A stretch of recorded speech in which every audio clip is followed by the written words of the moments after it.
बुद्धरत्न, धम्मरत्न आणि संघरत्न या तीनही रत्नांना त्रिवार अभिवादन करतो। आज या मंगलमय प्रसंगी आपल्या संघरत्न बुद्धविहारातील आपल्या धम्मस्कंद आपल्या ग्रंथालयामध्ये लायब्ररीमध्ये एक दिवसीय अनागरिका शिबिर आपण संपन्न करत आहोत। अगदी सकाळपासून अत्यंत प्रसन्न अशा वातावरणामध्ये हे पुण्यकर्म कुशलकर्म आपण प्राप्त करत आहोत। सकाळी आपण दशशील घेऊन अनंत आणि असीम असं पुण्य आपल्या जीवनामध्ये आपण संपादन केलं। त्यानंतर आपण महत्त्वपूर्ण देशनासुद्धा श्रवण केली। 2 सत्रामध्ये थोडं ध्यानसुद्धा आपण केलं आणि 1 तासाचा आपण आता अधिष्ठानसुद्धा सकाळच्या सत्रामध्ये आपण केलेलं आहे। या सत्रामध्ये थोडा आता दुपारची वेळ आहे आणि दुपारची वेळ असल्यामुळे दुपारची वेळमध्ये थोडी प्रमादाची वेळ असते, आळसाची वेळ असते, तर थोडी देशना आपण श्रवण करू। त्यामुळे आपलं जो प्रमाद आहे, जो आळस आहे तो नष्ट होईल आणि पुन्हा त्यानंतर 10 मिनिटाचा ब्रेक असेल आणि त्यानंतर पुन्हा आपण 1 तासाचं अधिष्ठान पुन्हा करणार आहोत। कारण अधिष्ठान महत्त्वपूर्ण आहे। 2 अधिष्ठान आपले झाले पाहिजे। एक पहिल्या सत्रामध्ये आपलं अधिष्ठान झालं, एक दुसऱ्या सत्रामध्ये आपलं 1 तासाचं विपश्यनेचं अधिष्ठान झालं पाहिजे। 2 अधिष्ठान जरी आपले झाले तरी खूप छान आपलं हे शिबिर संपन्न होणार आहे। त्यानंतर भंतेजी पुन्हा आपणा सर्वांना शेवटच्या सत्रामध्ये धम्मदेशना देतील। त्यानंतर चहापाणी होईल। पुन्हा आपण शेवटच्या सत्रामध्ये मंगलमंत्रीची भावना करूया आणि मंगलमंत्रीची भावना करून हे शिबिर आपण संपन्न करणार आहोत आशीर्वाद गाथेने। तर ध्यान साधना करत असताना, ध्यान मनन चिंतन करत असताना भगवंताने सांगितलेल्या जी श्रेष्ठ अशी तत्व आहे, त्या तत्वाचं आपण आचरण केलं पाहिजे। म्हणजे आपल्या या साधनेच्या संदर्भामध्ये भगवंताने काही उपदेश दिलेले आहे। सकाळच्या सत्रामध्ये आपण ध्यान साधना करत असताना मनामध्ये उत्पन्न होणारे जे अडथळे असतात, ज्याला शत्रू असं भगवंताने म्हटलं, आणि त्याच्यासोबत मित्रसुद्धा असावे लागतात। मित्रसुद्धा अत्यंत आवश्यक आहे, ज्याला कल्याण मित्र असं भगवंताने म्हटलं आहे। तर या संदर्भामध्ये आपण देशना श्रवण केली होती। या सत्रामध्ये आपण ध्यानाच्याच अवस्थेला अनुसरून भगवंत असे म्हणतात की स्मृती प्रस्थानांचा आपण अभ्यास केला पाहिजे। कारण ध्यान मनन चिंतन करत असताना स्मृती प्रस्थानांचा अभ्यास करणं अत्यंत गरजेचं आहे। कारण आपली स्मृती जर जागरूक नसेल तर कुठल्याही प्रकारचं पुण्यकर्म कुशलकर्म आपण करू शकत नाही। आणि त्यामुळे 4 प्रकारच्या स्मृती भगवंताने सांगितलेल्या आहे। तसं आपण धम्मदेशनेच्या द्वारा अनेक वेळा श्रवण करत असतो। महत्त्वपूर्ण भगवंताचे उपदेश आपण अनेक वेळा श्रवण केलेले असतात, परंतु विशेष रूपाने जेव्हा आपण ध्यान मनन चिंतन करत असतो, ध्यान करत असतो आपण, तर या 4 स्मृती प्रस्थानांचा अभ्यास आपण करणं अत्यंत गरजेचं आहे। जर 4 स्मृती प्रस्थानांचा आपण अभ्यास केला तर आपल्याला लाभ होत असतो। आणि त्यामुळे थोडक्यामध्ये आपण 4 स्मृती प्रस्थानांच्या संदर्भामध्ये बघूया। हा उपदेश भगवंताने 4 स्मृती प्रस्थान अत्यंत महत्त्वपूर्ण जो उपदेश आहे, ज्याला सतीपठाण सुत्त असं म्हटलेलं आहे। कारण सतीपठाण सुत्तांचा अभ्यास, सती म्हणजे स्मृती, स्मृती अत्यंत आवश्यक आहे मनुष्याच्या जीवनामध्ये। जर आपण स्मृतिवान असेल, जसं आता आपण थोडं चंक्रमण सुद्धा केलं, चंक्रमण करताना, चालताना, बोलताना, बसताना, खाताना, पिताना, उठताना, बसताना, सर्व जी काही आपण ॲक्टिव्हिटीज आज आपण करणार आहोत, तर त्या सर्व प्रकारच्या ॲक्टिव्हिटीजमध्ये, सर्व प्रकारच्या क्रियामध्ये स्मृती जागरूक असणं अत्यंत गरजेचं आहे। त्यामुळे भगवंत असे म्हणतात, कायानुस्मृती हे पहिलं स्मृती प्रस्थान भगवंताने सांगितलं आहे। काय म्हणजे शरीराची स्मृती अत्यंत आवश्यक आहे। म्हणजे आपलं जे शरीर आहे, 3.5 हाताचं बनलेलं हे शरीर आहे, तर या शरीरामध्ये जो अनित्य भाव आहे, या अनित्य भावाला आपण जाणलं पाहिजे.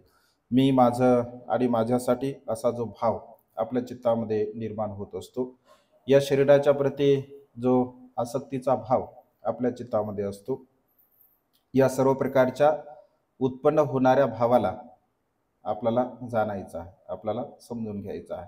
आणि त्यामुळे भगवंत असे म्हणतात, कायानुस्मृतीची भावना करत असताना म्हणजे हे जे शरीर आहे, तर या सर्व प्रकारच्या शरीरावरती उत्पन्न होणाऱ्या ज्या काही भावना आहे, ज्या वेदना आहे, त्या सर्व प्रकारच्या वेदनेला आपण जाणलं पाहिजे, ज्याला वेदनानुस्मृती असं म्हटलं आहे.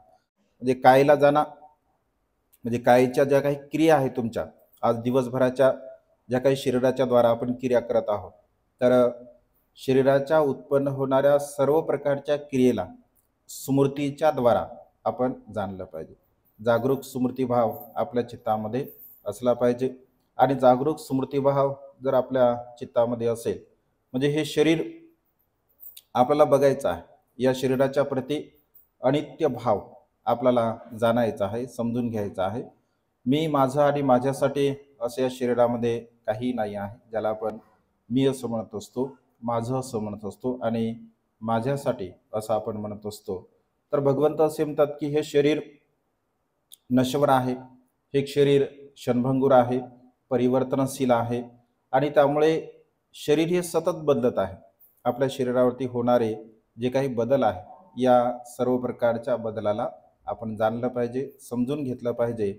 आणि त्यामुळे शरीराने होणारी प्रतिक्रिया आपण आपल्या स्मृतीने जाणली पाहिजे.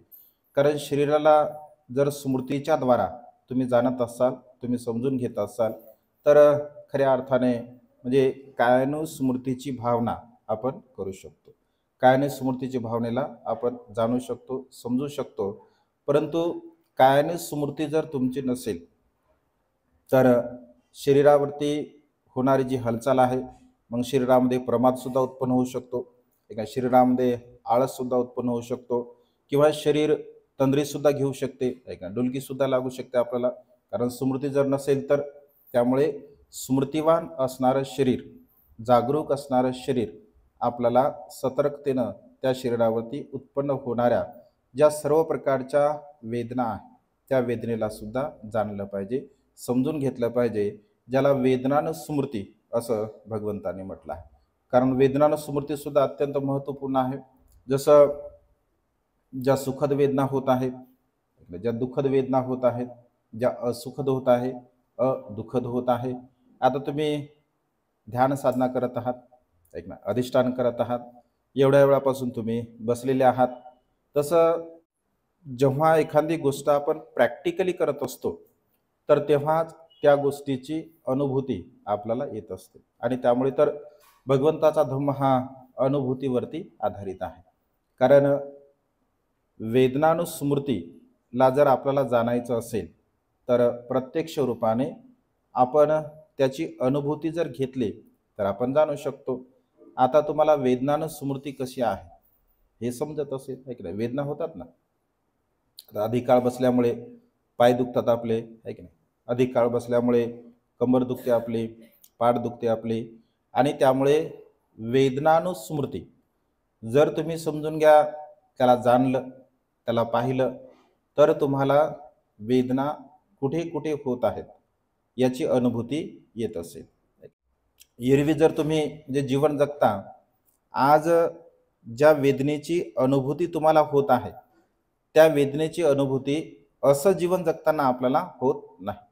वास्तविक पाहता याच्यापेक्षा आपण कितीतरी कामं करत असतो, दिवसभर आपण कामं करत असतो, परिश्रम करतो, परंतु त्या वेदनेला आपण जाणत नाही. जसं धावपळीमध्ये आपण एखादं काम करत असतो, तर आपण जाणू शकत नाही.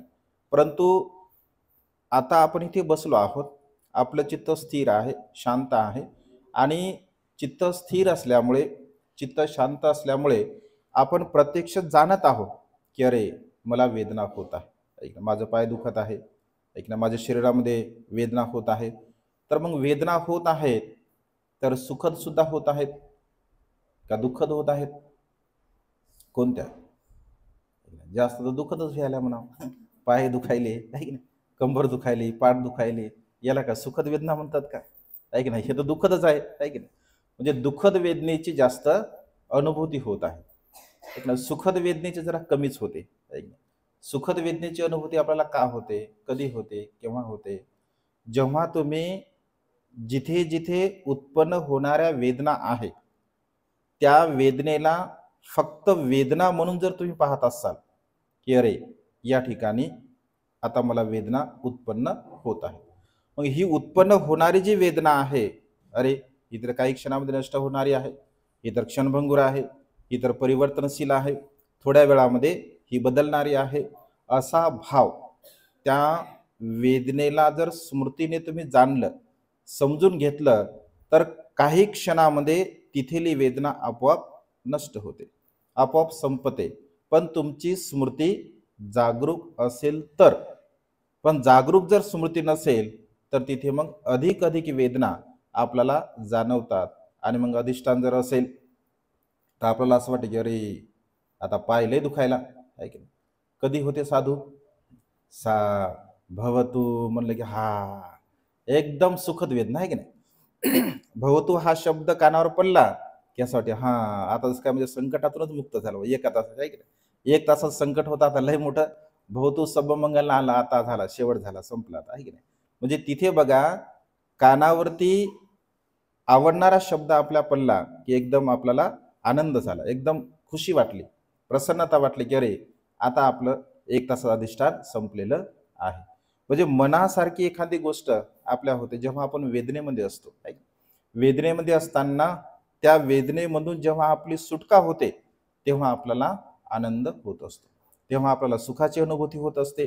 आणि भगवंत असे म्हणतात की त्या उत्पन्न होणाऱ्या वेदनेला जर तुम्ही व्यवस्थितपणे जाणलं, तर तुम्ही एक तास जर अधिष्ठान केलं आणि अधिष्ठान करत असताना जर तुम्ही जाणत आहात की, आणि जसं विपश्यना तुम्ही करत आहात, तर विपश्यना करताना काय सांगत आहे की नाही? जसं व्हिडिओ क्लिपमध्ये आपण ऐकलं की म्हणजे डोक्यापासून ते पायापर्यंत, बोटापर्यंत, म्हणजे जिथे जिथे कुठे कुठे जी जी वेदना उत्पन्न होत आहे त्या वेदनेला फक्त जाणायचं, फक्त समजून घ्यायचं की अरे इथे ही वेदना उत्पन्न होत आहे.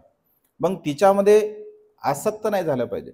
जर समजा दुःखद वेदना आहे, अरे दुःखद वेदना आहे, दुःखद वेदना आहे, दुःखद वेदना आहे, असं जर आपण पुन्हा पुन्हा पुन्हा पुन्हा चिंतन केलं तर ते दुःख अधिक अधिक वाढते. पण त्या वेदनेला जर आपण जाणलं, अरे वेदना आहे, ही नष्ट होणारी आहे, ही क्षणभंगुर आहे, ही परिवर्तनशील आहे, अशी जर भावना आपण उत्पन्न केली, जसं बसल्यानंतर आपलं असं वाटतं की पाय आता मोडून पडतो काय, की आता तुटते वाटते पाय, तुटते का पाय आपला? तुटतच नाही. डोळे उघडले की वेदना सगळ्या नष्ट, आहे की नाही? म्हणजे जेवढ्या जेवढ्या वेदना वाटतात आपल्याला, पण डोळे उघडल्याबरोबर साऱ्या वेदना गायब. कारण डोळे उघडतो आपण. चित्त जेव्हा आपण एकाग्र करण्याचा प्रयत्न करत असतो, त्यालाच तर मार म्हटलं भगवंताने. तोच तर मार आहे चित्तामध्ये उत्पन्न होणारा. म्हणजे डोळे लावून एखादी गोष्ट जेव्हा आपण करण्याचा प्रयत्न करतो तर ते सहजासहजी मनुष्य करू शकत नाही. कारण आपल्याला बाह्य जगाकडे बघण्याचा आपला दृष्टिकोन झालेला असतो. आणि बाह्य जगाकडे बघण्याचा दृष्टिकोन झाल्यामुळे अंतर्मुख जेव्हा होण्याचा आपण प्रयत्न करत असतो, म्हणजे स्वतःला जेव्हा आपण पाहण्याचा प्रयत्न करतो, तर स्वतःला पाहत असताना आपलं मन आपल्याला ते पाहू देत नाही. कारण बाह्य पाहण्याची सवय झालेली असते मनाला, आणि त्यामुळे अंतर्मनाला पाहताना बघा त्रास होत असतो. त्यालाच भगवंताने मार असं म्हटलं आहे, त्यालाच विकार म्हटलं भगवंताने. आणि हे विकाराला विकार म्हणून जोपर्यंत आपण पाहत नाही, जोपर्यंत समजून घेत नाही, तोपर्यंत बघा हा विकार काही नष्ट होत नाही. आणि त्यामुळे वेदना उत्पन्न होत असताना ही वेदना उत्पन्न होत आहे, मग ही सुखद वेदना आहे तर सुखद असेल. सुखद वेदना उत्पन्न होते, नक्कीच होते, जेव्हा तुम्ही उत्पन्न होणाऱ्या दुःखद वेदनेला जर तुम्ही जाणलं, तुम्ही समजून घेतलं, त्याला अनित्य भावाने जर तुम्ही त्याला समजलं की अरे ही नष्ट होणारी आहे, क्षणभंगुर आहे, ही परिवर्तनशील आहे, ही वेदना क्षणिक आहे, असं जेव्हा जेव्हा पुन्हा पुन्हा पुन्हा पुन्हा उत्पन्न होणाऱ्या वेदनेला जर तुम्ही पाहिलं, तर ती वेदना पूर्णपणे नष्ट होते. तिथे तुम्हाला सुखाची अनुभूती उत्पन्न होते. कारण साहजिक गोष्ट आहे ना, तुम्ही थोडंसं चिंतन करा, एखादी वेदना उत्पन्न झाली आणि ती नष्ट झाली की सहज आपल्या मनामध्ये आपोआप प्रसन्नता भाव उत्पन्न होत असतो. म्हणजे दुःखद वेदना नष्ट झाली की सुखाची वेदना उत्पन्न होत असते आणि त्यामुळे त्या दुःखद वेदनेच्या द्वारा उत्पन्न होणारा जो भाव आहे, उत्पन्न होणारी जी वेदना आहे, तर त्या वेदनेला वेदना म्हणून, ही दुःखद वेदना आहे, ही सुखद वेदना आहे, ही अदुःखद वेदना आहे, ही असुखद वेदना आहे, अशा प्रकारचं चिंतन मनन स्मृती जागरूकपणे त्याच्यावरती आपण चिंतन केलं पाहिजे. जर तुम्ही अशा प्रकारचं चिंतन जर करत असाल, कारण आपण इथे बसत आहोत, इथे बसल्यानंतर साहजिकच आहे वेदना उत्पन्न होणारच आहे आणि त्यामुळे ही अत्यंत स्मृतीने जागरूकतेने तुम्ही समजून घेतलं पाहिजे. कारण ही गोष्ट तुमच्या मनाच्या विरुद्ध आहे. म्हणजे आपण जे काही करत आहोत तर ते आपल्या मनाच्या विरुद्ध आहे. कारण मन असं एका ठिकाणी शांतपणे बसावं असं मनाला बिलकुल वाटत नाही. पदनं चपलं चित्तं दुरखदो निवारयं उजुंग करोती मेधावी उसुकार व तेजनक, असं भगवंतांनी म्हटलं आहे. कारण चित्त ही चंचल असतं आणि चित्त चंचल असल्यामुळे आपल्याला एका विषयामध्ये, एका गोष्टीमध्ये अधिक काळापर्यंत गुंतून राहावं असं आपल्या मनाला बिलकुल वाटत नाही आणि त्यामुळे चित्त वेगवेगळ्या विचारामध्ये गुंतून राहत असते. कारण मनाला आवडणाऱ्या गोष्टीमध्ये वेदना होत नाही. मनाला आवडणारी गोष्ट जर नसेल, आता ही गोष्ट चांगलीच आहे, आपल्याला माहित आहे की ध्यान मनन चिंतन करणं चांगली गोष्ट आहे, आनापानसती करणं चांगली गोष्ट आहे, विपश्यना भावना करणं चांगली गोष्ट आहे, पण ही गोष्ट जरी चांगली आहे असं जरी आपल्याला वाटत असेल तर ही गोष्ट काही क्षणापुरती आपल्याला दुःखकारक वाटते. कारण ही गोष्ट करण्याची सवय आपल्याला नसते. जर अधिक जेव्हा जेव्हा रोज रोज जर आपण एखादी गोष्ट करत असेल तर आपल्याला त्या गोष्टीमध्ये कुठल्याही प्रकारच्या वेदना होऊ शकत नाही. परंतु अचानकपणे जर एखादी गोष्ट आपण करतोय आणि ती आपल्या मनाच्या विरुद्ध आपण करतोय तर तिथे मात्र आपल्याला वेदना होतात, तिथे आपल्याला दुःख होत असते. जसं मनोरंजनाचा जर कार्यक्रम असेल, जसं उदाहरण म्हणून घेतलं तर गाण्याचा कार्यक्रम आहे, समजून घ्या, आहे की नाही. गाण्याचा कार्यक्रम आहे, 2 तासाचा असू द्या, 3 तासाचा असू द्या, किंवा एखादा चांगला मूव्ही आहे, समजून घ्या 2 घंट्याचा, 3 घंट्याचा, 2.5 घंट्याचा, तिथे सुद्धा आपण खुर्चीवरच बसतो, ऐक ना, तिथे सुद्धा बसूनच राहतो. मग तिथे समजून घ्या आपण बसून आहोत, तर तिथे कोणती वेदना होते सांगा बरं. तिथे पाय दुखते का आपला, ऐक ना, तिथे कंबर दुखते का, तिथे पाय काहीच दुखत नाही. तिथं असं वाटतं अरे संपलं, गाण्याचा कार्यक्रम झाला एवढ्या लवकर, आता असतं 4-5 गाणे झाले, आम्ही तर 4-5 गाणे ऐकले म्हणतात, ऐकले. म्हणजे 2 घंटे कधी गेले, ऐकले, 3 घंटे कधी गेले हे आपल्याला समजत सुद्धा नाही. का नाही समजत? कारण ते आपल्या 6 इंद्रियाला प्रिय असते. ऐक ना, डोळ्याने पाहतो आपण तर ते आपल्याला आवडणार असते, ऐक नाही. कानाने जेव्हा आपण शब्द ऐकतो तर तेही सुद्धा आपल्याला आवडणार असते. त्या गाण्यासोबत सोबत आपल्याला गाणे येत असेल तर आपण सुद्धा गाणे म्हणतो, त्याच्यामुळं आपल्या वाणीला सुद्धा ते आवडते. म्हणजे एखादी गोष्ट जर प्रिय असेल, एखादी गोष्ट जर आवडणारी असेल, आपल्या मनाला जर जी पटणारी असेल तर तिथे मात्र वेदना आपल्याला होत नाही, तिथे आपल्याला कुठल्याही प्रकारचं दुःख होत नाही. आणि त्यामुळे भगवंत असे म्हणतात की धम्मानुस्मृतीची भावना करत असताना किंवा धम्मानुस्मृतीला जाणत असताना मनुष्याने या उत्पन्न होणाऱ्या सर्व प्रकारच्या गोष्टीला जाणलं पाहिजे, धम्मानुस्मृती केली पाहिजे. धम्मानुस्मृती म्हणजे काय, तर ही 6 प्रकारचे आयतन आहे. या 6 प्रकारच्या आयतनाच्या द्वारा, जसं मी सुरुवातीला तुम्हाला सांगितलं की तुम्ही मौन धारण करा, त्यामागचा उद्देशच तो होता की मौन धारण केल्यानंतर आपण एकमेकांसोबत बोलणार नाही, संवाद करणार नाही आणि त्यामुळे बोलण्याचा प्रश्न नाही तर चांगला आणि वाईट ऐकण्याचा प्रश्न नाही. त्यामुळे आपण डोळे लावलेले आहेत, डोळे लावले असल्यामुळे ध्यान म्हणून चिंतन करत आहे आपण, तर डोळे लावून आपण आहोत, तर डोळे लावून असल्यामुळे आपल्याला दिसण्याचा प्रश्न नाही, बोलत नसल्यामुळे कानाने ऐकण्याचा प्रश्न नाही. म्हणजे वाणीचे कर्म नाही, डोळ्याचे कर्म नाही, कानाचे कर्म नाही, गंधाचे कर्म नाही, स्पर्शाचे कर्म नाही आणि चित्त मनाला आपण चांगल्या चांगल्या गोष्टीमध्ये गुंतवण्याचा, चांगल्या चांगल्या गोष्टीमध्ये गुंतवण्याचा प्रयत्न करत आहोत. त्यामुळे चित्तामध्ये दुसरा विचार उत्पन्न होण्याचा काही विषय नाही आहे. आणि त्यामुळे कायानुस्मृतीची भावना, वेदनानुस्मृतीची भावना, धम्मानुस्मृतीची भावना आणि चित्तानुस्मृतीची भावना, या 4ही स्मृती प्रस्थानांचा अभ्यास आपण वेगवेगळ्या प्रकारच्या अंगाने या ठिकाणी करत आहोत. कारण चित्ताला परिशुद्ध करण्यासाठी तर आपण ध्यान करत आहोत, चित्ताला परिशुद्ध करण्यासाठी, मनाला परिशुद्ध करण्यासाठी तर आपण ध्यान करत आहोत. कारण मनामध्ये वेगवेगळ्या प्रकारचे विचार उत्पन्न होत असतात. मनामध्ये राग आहे, द्वेष आहे, लोभ आहे, मोह आहे, मीपणा आहे, अहमपणा आहे, गर्व आहे, ईर्ष्या आहे, आदी सर्व प्रकारचे विकार आपल्या चित्तामध्ये उत्पन्न होत असतात. म्हणजे एकावरती एक अवलंबून आहे. कायानुस्मृतीची भावना जर तुम्ही केली, चित्तानुस्मृतीची भावना केली, वेदनानुस्मृतीची भावना केली, धर्मानुस्मृतीची भावना केली, म्हणजे सुरुवातीला कायला जर तुम्ही परिशुद्ध केलं, सुरुवातीला कायानुस्मृतीची जर तुम्ही भावना केली, तर वेदनानुस्मृतीची भावना तुम्ही चांगल्या पद्धतीने करू शकता. जर वेदनानुस्मृतीच्या भावनेला तुम्ही जाणलं, तर तुम्ही त्या ठिकाणी धम्मानुस्मृतीच्या भावनाला चांगल्या पद्धतीने करू शकता. धम्मानुस्मृतीला जर तुम्ही जाणलं, तर त्या ठिकाणी चित्तानुस्मृतीला तुम्ही चांगल्या पद्धतीने करू शकता. कारण काया, वाचा आणि मन या तीनही प्रकारच्या अवस्थेला आपल्याला परिशुद्ध करायचं आहे, निर्मळ करायचं आहे आणि त्यामुळे सतत सतत चिंतन करायचं आहे, सतत सतत मनन करायचं आहे. ध्यान, मनन, चिंतन यालाच म्हटलेलं आहे. भगवंत असे म्हणतात की सर्व काही आपल्याला पुण्य संपादन करण्यासाठी ध्यान, मनन, चिंतन अत्यंत आवश्यक आहे. म्हणजे ध्यान केलं पाहिजे, ध्यान आवश्यक आहे. ध्यान करता करता मनन सुद्धा आपण केलं पाहिजे आणि मनन करता करता आपण चिंतन सुद्धा केलं पाहिजे. कारण ध्यान, मनन, चिंतन जर आपण करत असेल, तर आपल्याला त्या गोष्टीमध्ये जो लाभ आहे, ज्याला ज्ञान म्हटलं भगवंताने, ज्याला सम्यक संबुद्धी म्हटलं भगवंताने. कारण ध्यान हा एकमेव मार्ग आहे मनुष्याच्या जीवनामध्ये दुःखमुक्तीच्या मार्गाकडे घेऊन जाण्यासाठी. ध्यान हा एकमेव अंग आहे. ध्यान म्हणजे फक्त काय डोळे लावून बसणे नव्हे, ऐक.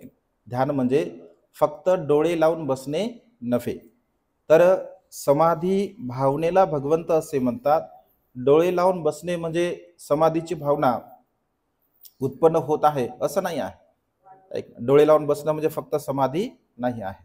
तर समाधी म्हणजे काय, तर कुशल चित्ताची एकाग्रता आपल्याला साधता आली पाहिजे.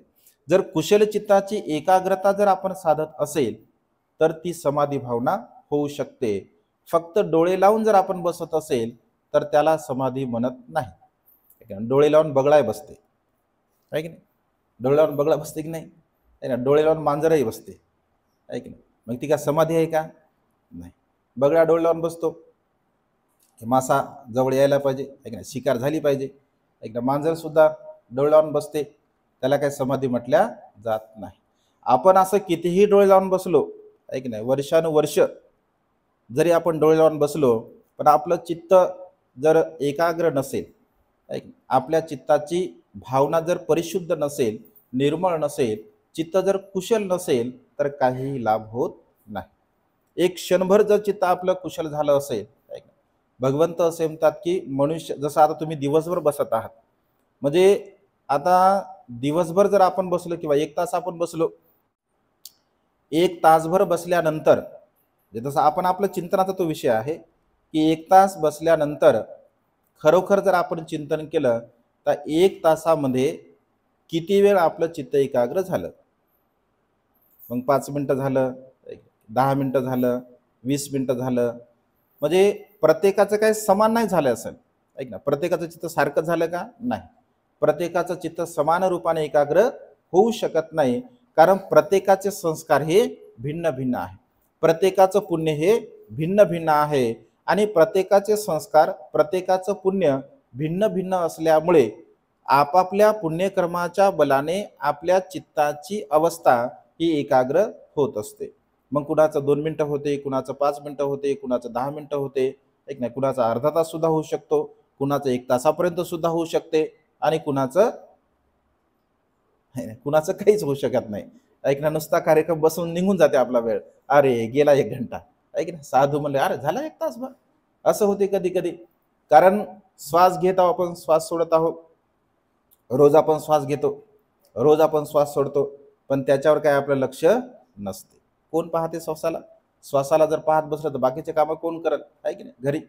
आणि घरी बाकीच्या कामं करताना श्वासावर लक्ष केंद्रित होत नाही, म्हणून तर इथं श्वास बघायसाठी आपण बसलो, आहे की नाही. येणारा श्वास, जाणारा श्वास, म्हणजे येणारा श्वास, जाणारा श्वास कुठे स्पर्श करत आहेत, ऐक. जर तुम्ही अनुभूतीने जर जाणलं असेल, येणारा श्वास आणि जाणाऱ्या श्वासामध्ये फरक असतो, ऐक. येणाऱ्या श्वासामध्ये म्हणजे घेतो तो आपण श्वास आणि जो बाहेर सोडतो श्वास, याच्यामध्ये फरक आहे. काय फरक आहे? येणारा श्वास कसा असतो? येणारा श्वास हा थंड असतो. आपण जे घेतो समजून घ्या, आहे की नाही. घेणारा श्वास थंड आहे ना, बाहेरची जी हवा आपण घेतो तर थंड असते, पण जेव्हा आपण श्वास सोडतो तेव्हा काय होते? गरम असते. कारण शरीर आपलं गरम आहे, आपल्या शरीरामध्ये उष्णता आहे. आणि त्यामुळे ही अनुभूती आपल्याला आली पाहिजे की मी जो श्वास घेत आहे, घेणारा श्वास मात्र थंड आहे आणि जाणारा श्वास हा गरम आहे. जर याची अनुभूती जर तुम्ही घेत असाल तर तुमचं श्वासावरती लक्ष केंद्रित आहे असा त्याचा अर्थ होतो. पण जर घेणारा गेला, म्हणजे घेणारा घेत आहो आणि जाणारा जात आहे, मग कसा येत आहे कसा जात आहे याचं जर कळत नसेल तर मग काय फायदा आहे? काहीच लाभ नाही आहे. तर त्यामुळे येणारा श्वास म्हणजे तो आपण घेतो श्वास आणि जो श्वास सोडतो, तर त्या दोन्ही श्वासातलं अंतर, त्या दोन्ही श्वासातला फरक आपल्याला जाणता आला पाहिजे. जर प्रत्यक्ष अनुभूतीने तुम्ही घेणारा श्वास हा थंड आहे, जाणारा श्वास हा गरम आहे, असं जर तुम्ही अनुभूती घेत असाल आणि तो श्वास म्हणजे कुठे स्पर्श करतो आणि तो झालेला स्पर्श कसा आहे, मग थंड आहे, गरम आहे, असं जर तुम्हाला जर अनुभूती होत असेल तर तुमची आनापान सतीची भावना तिथे तुम्ही व्यवस्थितपणे करत आहात असा त्याचा अर्थ होतो. पुन्हा जर तिथे जर तुमचं चित्त एकाग्र होत असेल येणाऱ्या श्वासावरती जाणाऱ्या श्वासावरती, तर पुन्हा तुम्ही विपश्यनेची भावना खूप चांगली करू शकता. कारण श्वासच जर एककेंद्रित होत नसेल तर विपश्यना भावना आपण करू शकत नाही. श्वासावरती लक्ष केंद्रित होणं पहिली गोष्ट अत्यंत महत्त्वपूर्ण आहे. आणि त्यामुळे सुरुवातीला बघा 5 मिनिटापर्यंत 10 मिनिटापर्यंत आनापान सतीची भावना आपण करत असतो. म्हणजे येणारा श्वास येत आहे, जाणारा श्वास जात आहे, येणारा श्वास कुठे स्पर्श करतो, जाणारा श्वास कुठे स्पर्श करतो, येणाऱ्या श्वासाची अनुभूती का आहे, जाणाऱ्या श्वासाची अनुभूती का आहे, ही अनुभूती जर आपण जाणत असेल, ही अनुभूती जर आपण समजून घेत असेल तर त्याचा लाभ आपल्याला होतो. आणि इथे चित्त एकाग्र जर आपलं झालं तर मग आपण विपश्यना भावना करू शकतो. मग विशेष रूपाने आपल्या शरीरावरती उत्पन्न होणाऱ्या ज्या काही वेदना आहेत त्या सर्व प्रकारच्या वेदनेला आपण व्यवस्थितपणे जाणू शकतो, समजू शकतो. परंतु जर आपली आनापानसती जर व्यवस्थित नसेल तर विपश्यना भावना मात्र आपण करू शकत नाही, किंवा विपश्यना भावना जरी आपण करत असेल तर तिथे मात्र आपलं चित्त मग एकाग्र होऊ शकत नाही. आणि त्यामुळे सुरुवातीला कायानुस्मृतीची भावना आपण केली पाहिजे. त्यानंतर वेदनानुस्मृतीची भावना आपण केली पाहिजे. वेदनेला जाणलं पाहिजे, वेदनेला समजून घेतलं पाहिजे. कारण वेदनेला जर तुम्ही समजून घेतलं, जाणून घेतलं तर खऱ्या अर्थाने पुन्हा त्याच्याद्वारा उत्पन्न होणाऱ्या ज्या सुखद दुःखद असुखद अदुःखद वेदनेला आपण जाणू शकतो. त्यानंतर धम्मानुस्मृतीची भावना आपण केली पाहिजे. म्हणजे धम्माची स्मृती आपण सदा सर्व काळ करण्याचा प्रयत्न केला पाहिजे. मग जर तुम्हाला त्याचं ज्ञान असेल तर भगवंताने सांगितलेले जे काही सर्व तत्व आहे तर विशेष रूपाने म्हणजे या 6 प्रकारच्या आयतनाला जरी आपण जाणलं, आपण समजून घेतलं तरी सुद्धा मात्र खूप चांगल्या प्रकारे धम्माची अनुभूती आपण घेत असतो. कारण धम्माचा अंग फार मोठा आहे. याच्यामध्ये 4 स्मृती प्रस्थान आहे, 4 सम्यक प्रधान आहे, 4 रुद्धिपाद आहे, 7 बोधांग आहे, आर्य अष्टांगिक मार्ग आहे, 4 आर्य सत्य आहे. या सर्व प्रकारच्या कुशल धम्माची भावना आपल्याला धम्मानुस्मृतीमध्ये केली पाहिजे. मग याची भावना का केली पाहिजे?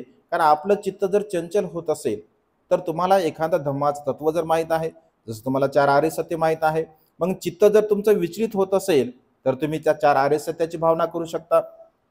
जर तुमचं चित्त विचलित होत आहे तुम्ही आर्य अष्टांग मार्गाची भावना करू शकता. जर तुमचं चित्त विचलित होत आहे तुम्ही 5 उपादान स्कंदाची भावना करू शकता, 6 आयतनाची भावना करू शकता.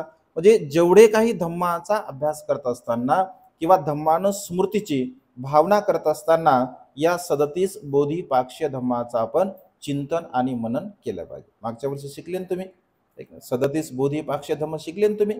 4 स्मृती प्रस्थान शिकलात, 4 सम्यक प्रधान शिकलात, 4 रुद्धिपाद शिकलात, 5 बल शिकलात, 6 इंद्रिय शिकलात, 7 बोधांग शिकलात, आर्य अष्टांग मार्ग शिकलात, 4 आर्य सत्य शिकलात. हे 7 बोधांग तुम्ही शिकले ना. म्हणजे या धम्मानुस्मृतीची भावना करत असताना या 37 बोधिपाक्ष्य धम्माचं चिंतन आणि मनन आपण केलं पाहिजे. कारण आपलं जर चित्त विचलित होत आहे, आपलं चित्त जर एकाग्र होत नाही आहे, तर या 37 बोधिपाक्ष धम्माची भावना आपल्या मनामध्ये आपण केली पाहिजे. कारण धम्माचं चिंतन जर आपण करत असेल तर अन्य विकार किंवा अन्य विचार आपल्या चित्तामध्ये उत्पन्न होणार नाही. आपल्या चित्तामध्ये राग उत्पन्न होणार नाही, द्वेष उत्पन्न होणार नाही, मोह उत्पन्न होणार नाही. धम्म चिंतनामध्ये जेव्हा जेव्हा आपण राहत असतो तर तेव्हा तेव्हा अकुशल भाव, अकुशल विचार आपल्या चित्तामध्ये निर्माण होऊ शकत नाही. आणि त्यामुळे धम्मानुस्मृतीची भावना सुद्धा आपण केली पाहिजे. आणि अत्यंत महत्त्वपूर्ण आहे चित्तानुस्मृती. चित्ताला जाणलं पाहिजे. मनोपभंग धम्मा मनोसेठा मनोमया मनसाचे पद उठेन भासती वा करोती वा ततो नंग दुःख मनवेती चक्कंग वहवतो पदंग मनोपभंगमा धम्मा मनोसेठा मनोमया मनसाचे पस्सनेन भासती वा करोती वा ततो नंग सुख मनवेती छायाव अनपायनी. मन हे मुख्य आहे, मन मनोमय आहे. कारण चांगल्या आणि वाईट विचारांचं उगमस्थान आपलं मन आहे, आपलं चित्त आहे. जो जो मनुष्य वाईट विचार, अकुशल विचार, पापमय विचार आपल्या चित्तामध्ये निर्माण करेल तर त्या मनुष्याच्या पाठीमागे दुःख तसंच येतं, ज्याप्रमाणे बैलांच्या पायाचा पाठलाग गाडीची चाके करत असतात. पण प्रसन्न मनाने, आनंदी मनाने, कुशल मनाने जर एखादा मनुष्य कर्म करत असेल तर त्या मनुष्याच्या पाठीमागे सुख तसंच येतं, ज्याप्रमाणे स्वतःची सावली स्वतःला कधीही सोडून जात नाही. आणि त्यामुळे भगवंत असे म्हणतात की चित्ताला एकाग्र करणं, चित्ताला आपल्या अधीन करणं अत्यंत गरजेचं आहे. तशा वेगवेगळ्या प्रकारच्या उपमा दिल्या भगवंताने चित्ताला परिशुद्ध करण्याच्या, चित्ताला निर्मळ करण्याच्या. भगवंत असे म्हणतात की जेव्हा आपण ध्यान भावना करत असतो, ध्यान मनन करतो, आपण चिंतन करतो, विपश्यना करतो, तर विपश्यना करत असताना आपण एका सोनाराप्रमाणे आपली भूमिका आपण निभावली पाहिजे. ज्याप्रमाणे सोनार त्याच्याकडे असणारं जे सोनं आहे त्या सोन्यामधील अगदी बारीक बारीक जे काही कीड आहे, ऐक ना, जे अनावश्यक जो भाग आहे तर बारीक बारीक अनावश्यक भाग तो पूर्णपणे काढून टाकतो आणि शुद्ध स्वरूपामध्ये सोनं तो तयार करत असतो. अगदी ध्यान साधना करत असताना, चिंतन मनन करत असताना आपल्या चित्तामध्ये अगदी छोटे छोटे जरी विकार उत्पन्न होत असतील, छोटा छोटा जरी प्रमाद उत्पन्न होत असेल, छोटा छोटा दोष जरी उत्पन्न होत असेल, तर त्या छोट्या छोट्या दोषाला आपण काढण्याचा प्रयत्न केला पाहिजे. सोनाराची भूमिका आपण निभावली पाहिजे असं भगवंताने म्हटलं. दुसऱ्या बाजूने भगवंत असे म्हणतात की सुताराची भूमिका सुद्धा तुम्ही निभावली पाहिजे. जेव्हा तुम्ही ध्यान मनन चिंतन करत असता, एखादा कुशल सुताराकडे तुम्ही कोणत्याही प्रकारचं कसंही लाकूड द्या, ओबडधोबड लाकूड द्या आणि त्याला सांगा की या लाकडापासून मला अशा अशा प्रकारचा अवजार बनवायचा आहे, तर अगदी आपल्या कलेचा, आपल्या ज्ञानाचा तो सर्वोपरी उपयोग करेल आणि त्या ओबडधोबड लाकडापासून बघा सुंदर तुम्हाला अवजार तो तयार करून देत असेल. अगदी अशाच पद्धतीने आपलं चित्त जर भटकत असेल, आपलं चित्त जर वेगवेगळ्या विषयामध्ये रममान होत असेल, तर सुताराच्या भूमिकेप्रमाणे आपण स्वतःला तिथे प्रस्थापित करण्याचा प्रयत्न केला पाहिजे.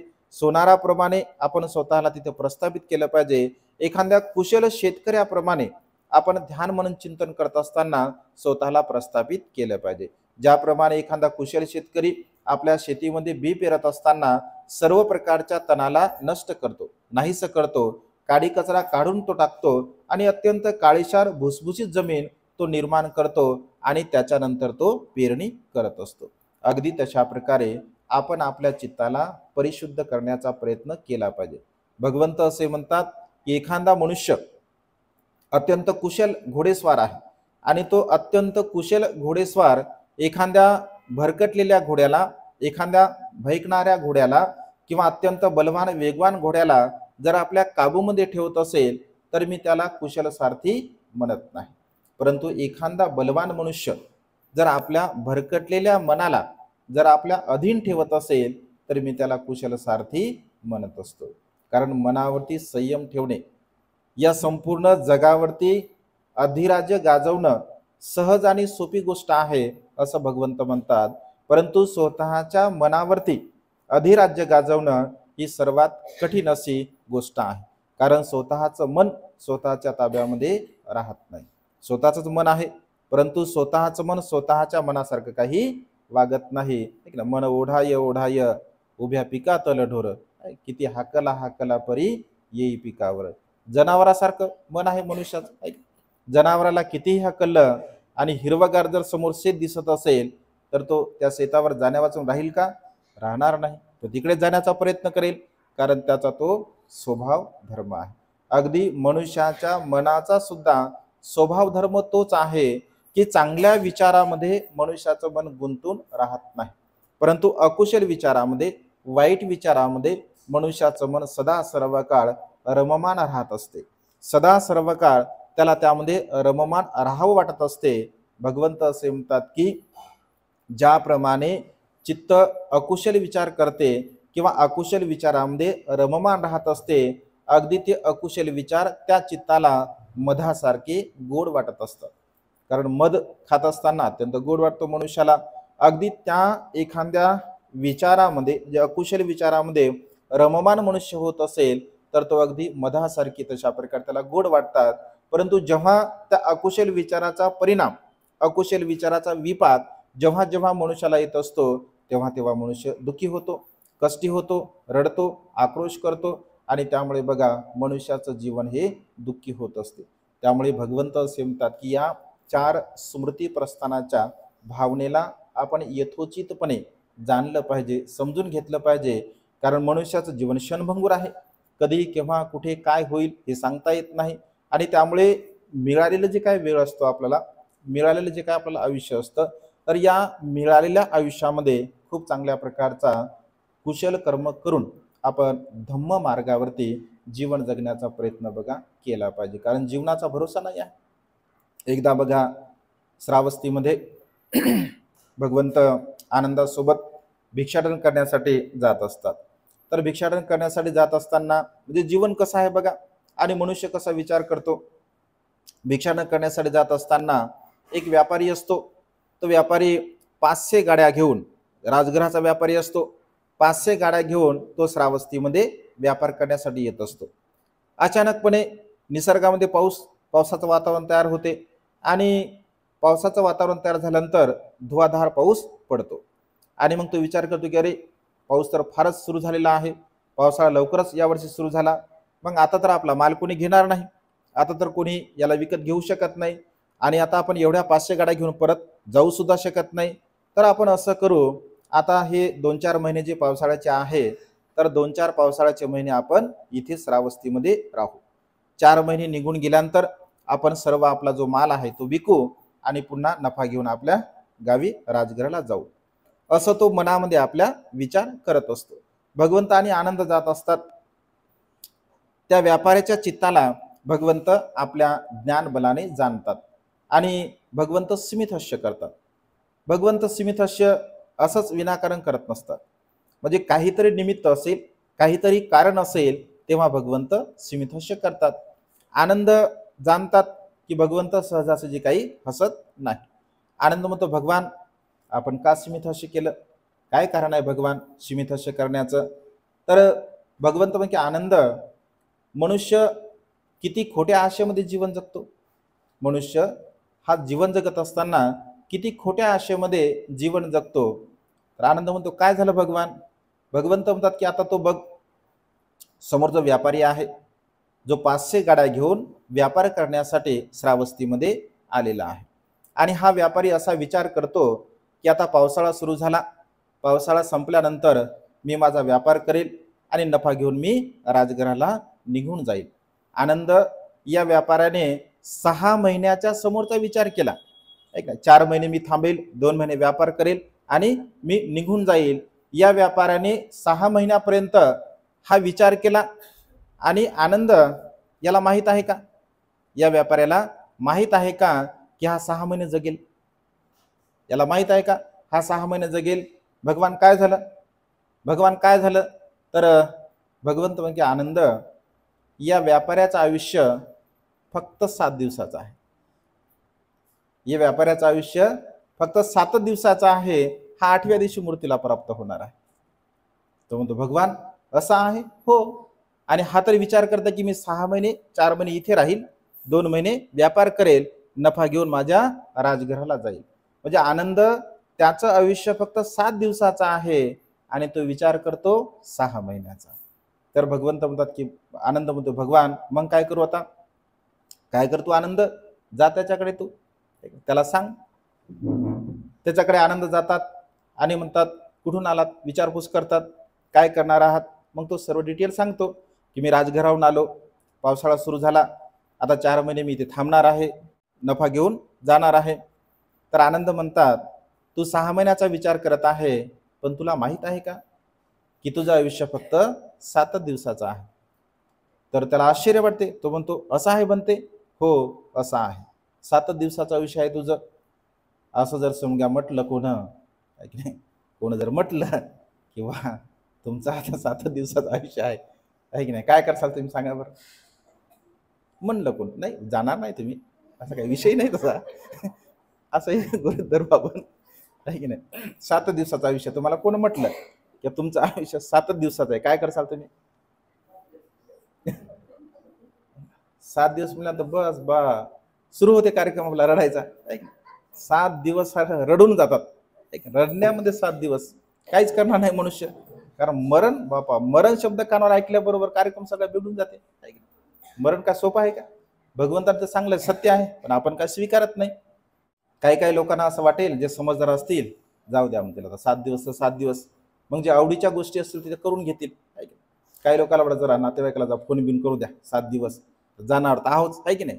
7 दिवसापर्यंत फोन बिन करू द्या, फोन बिन करून घेतील काही लोकांना जर समजा सवय असेल, जाऊ द्या म्हणतील आता, आहे ना, 7 दिवस खाऊन पिऊन घेऊ द्या म्हणतील, मरणारच आपण, आहे की ना. कारण कोरोनामध्ये लोकांनी तेच तर केलं, आहे का. नवीन नवीन आयटम इकडे स्टेटसला, आज हे बनवलं ते बनवलं, बंदीची पाठवू का, नवीन आयटम बनवला, आम्ही म्हणायचो पाठवा, खाऊ द्या आम्हाला, आहे की नाही. ज्याला खाण्याची आवड आहे ते खाऊन पिऊन मरेल, आहे की नाही. उपाशी कशाला मराव, आहे की नाही. कोणाला जर समजा काही दुसऱ्या गोष्टी करायची आवड असेल तर ते करेल 7 दिवसापर्यंत. पण तो समजदार होता, तो बुद्धिवान होता. तो भंतेला विचारतो की भंते, मग माझं जर आयुष्य 7 दिवस आहे, मी काय केलं पाहिजे. आनंद म्हणतात की भगवंताला विचार काय केलं पाहिजे. लगे तो भगवंताकडे येतो, भगवंताला विनंती करतो, भगवान माझं आयुष्य तर 7 दिवस आहे असं तुम्ही म्हणता, भगवान मी काय केलं पाहिजे. तर भगवंत म्हणतात की तुला संधी आहे, 7 दिवसाचं आयुष्य आहे.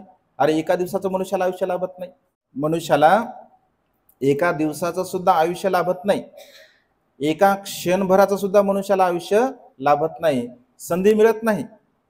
कारण काय माहित आहे कोणाला कधी जाणार आहे मनुष्य. पण तुला समजलं की तुला माहित आहे की 7 दिवसापर्यंत तू जगणार आहे, 7 दिवसाची तुझ्याकडे संधी आहे, तर तू चांगले कर्म कर, कुशल कर्म कर, पुण्य कर्म कर. तो म्हणतो भगवान ठीक आहे, भगवान आजपासून 7 दिवसापर्यंत भिक्खू संघासह भोजनाच्या निमंत्रणाचा आपण स्वीकार करावा. 7 दिवसापर्यंत भगवंताला भिक्खू संघाला तो निमंत्रण देतो आणि 7 दिवसापर्यंत अत्यंत प्रसन्न चित्ताने, अत्यंत आनंदी चित्ताने भगवंताला, भिक्खू संघाला स्वादिष्ट भोजन तो बनवतो, खाऊ घालतो, दान पुण्य करत असतो. कंटिन्यू 7 दिवसापर्यंत देशना श्रवण करतो, परिदेशना श्रवण करतो. म्हणजे अगदी आपला एक क्षण ना क्षण, प्रत्येक क्षण तो धम्मचिंतनामध्ये घालवत असतो आणि 8व्या दिवशी तो मृत्यूला प्राप्त होत असतो. 8व्या दिवशी मृत्यूला प्राप्त झाल्यानंतर भगवान आनंद म्हणतो की भगवान तो कोणत्या गतीला गेला. भगवंत असे की अरे 7 दिवसापर्यंत ज्याने एवढं महान असं पुण्यकर्म केलं, एवढं कुशल कर्म केलं, हा व्यक्ती देवता गतीला जाणार नाही तर मग कुठे जाणार आहे. तो देवता गतीला उत्पन्न झालेला आहे. कारण त्याचं जे चित्त होतं ते अत्यंत प्रसन्न होतं, अत्यंत आनंदी होतं. कारण शेवटच्या क्षणामध्ये त्याने भगवंतासाठी, भिक्खू संघासाठी एवढं पुण्यकर्म केलं, एवढं कुशल कर्म केलं. कारण मनुष्याचं चित्त शेवटच्या क्षणी किती प्रसन्न असतं, किती आनंदी असते. शेवटच्या क्षणी त्याच्या चित्तामध्ये कोणता भाव असतो यावरती मनुष्याच्या जीवनाची, म्हणजे मृत्यूच्या नंतरची गती भगवंताने सांगितलं. म्हणून तर भगवंत म्हणतात परेचनं विजानंती मय्यमेथ यमामसे एच तत्थ विजानंती ततो समंती मेधगा. या संसारामध्ये आपण किती दिवस जगणार आहोत हे मनुष्याला माहिती नसतं. आणि त्यामुळे जे अज्ञानी मनुष्य असतात, जे मूर्ख मनुष्य असतात, जे अडाणी मनुष्य असतात, ते वाद विवाद, भांडण तंटे, राग द्वेष, लोभ मोह, मीपणा, अहंपणा, गर्व, ईर्ष्या आदी विकाराने पूर्णपणे आपलं जीवन जगत असतात. पण जे प्रज्ञावान लोक असतात, जे बुद्धिमान लोक असतात, अरे माझं जीवन तर अत्यंत अल्प आहे, फार कमी आयुष्य आहे, मग या अल्प आयुष्यामध्ये मी किती चांगले कर्म करावे, मी किती कुशल कर्म करावं, मी किती पुण्यकर्म करावं, धर्माचं आचरण करावं, माझ्या कायेला वाचेला मनाला मी परिशुद्ध करावं आणि माझं जीवन मी दुःखमुक्तीच्या मार्गाकडे घेऊन जावं, असं ते विचार करत असतात. भगवंत असे म्हणतात की मनुष्याला जेवढं काही मिळालेलं आयुष्य असतं त्यामध्ये आपण चांगले कर्म केले पाहिजे, कुशल कर्म केले पाहिजे आणि त्यामुळे पुण्याचा संचय हा नेहमी सुखकारक असतो. पुण्याचा संचय आपल्याला दुःखमुक्तीच्या मार्गाकडे घेऊन जाण्यासाठी सहाय्यक ठरत असतो आणि त्यामुळे अधिक अधिक आपलं पुण्यकर्म व्हावं, कुशल कर्म व्हावं, पुण्याचा संचय अधिक अधिक व्हावा. आपण तर रोज धम्मदेशना श्रवण करता वर्षावासाच्या या पवित्र अशा कालखंडामध्ये, परंतु अधिक स्वरूपामध्ये आपलं पुण्यकर्म व्हावं, कुशल कर्म व्हावं, अधिक अधिक पुण्याचा संचय आपल्या जीवनामध्ये निर्माण व्हावा, यासाठी बघा हे आपल्या शिबिराचं आपण आयोजन केलेलं आहे आणि त्यामुळे खूप श्रद्धेने, खूप प्रसन्न चित्ताने, खूप आनंदी चित्ताने आपल्या जीवनामध्ये या पुण्याचा संचय आपण करण्याचा प्रयत्न करावा. आज या मंगलमय प्रसंगी या दुसऱ्या सत्रामध्ये या 4 स्मृती प्रस्थानांना आपण जाणावं. कायानं स्मृतीची भावना आपण करावी, वेदनानं स्मृतीची भावना आपण करावी, चित्तानं स्मृतीची भावना करावी, धम्मानं स्मृतीची भावना करावी. या 4ही स्मृती प्रस्थानामध्ये राहून अत्यंत स्मृतियुक्त चित्ताने, जागरूक चित्ताने आपल्या स्वतःला परिशुद्ध करावे, निर्मळ करावे. कायद्वारा, वाचेद्वारा आणि मनाद्वारा संयमशील राहून आपण हे शिबिर संपन्न करण्याचा प्रयत्न करावा. या दुसऱ्या सत्रामध्ये आपण अत्यंत शांत चित्ताने, एकाग्र चित्ताने धम्मदेशना श्रवण करून आपल्या जीवनामध्ये अनंत आणि असीम पुण्य संपादन केलं आहे. या पुण्यकर्माच्या बलाने, बुद्ध धम्म आणि संघ या 3 रत्नाच्या बलाने तुम्हा सर्वांना तुमच्या जीवनामध्ये सुख, समाधान, आयुष्य, वर्ण आणि बल प्राप्त हो. तुम्हा सर्वांच्या इच्छा आणि आकांक्षा ढगातून मुक्त झालेल्या शीतल चंद्रभाप्रमाणे पूर्णत्वात जाऊ, अशा प्रकारचे मंगलमय आणि उदात कामना या ठिकाणी व्यक्त करून ही धम्मदेशना संपन्न करतो. सर्वांचं मंगल हो, सर्वांचं कल्याण हो, सर्वांना दीर्घायुष्य लाभो.